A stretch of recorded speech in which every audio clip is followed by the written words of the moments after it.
Hello guys, welcome back to this channel. In today's video, I'm going to show you how you can get hair clip and dress to impress.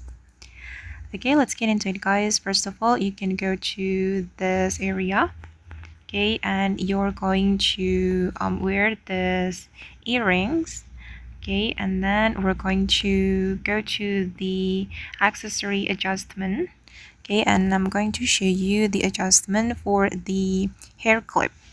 Okay, for the position, you're going to make the Y position 0.75.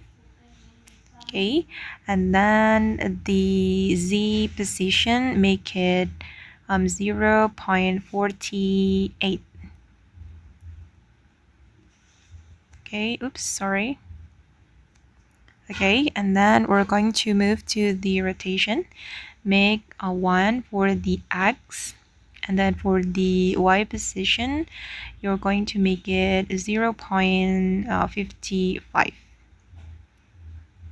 Okay, or 54. Let's try 54. Okay, now it's done guys, and this is the final result. Okay guys, and that's all the way to get hair clip and dress to impress. I hope this video will be useful for you. Thank you so much for watching, and bye.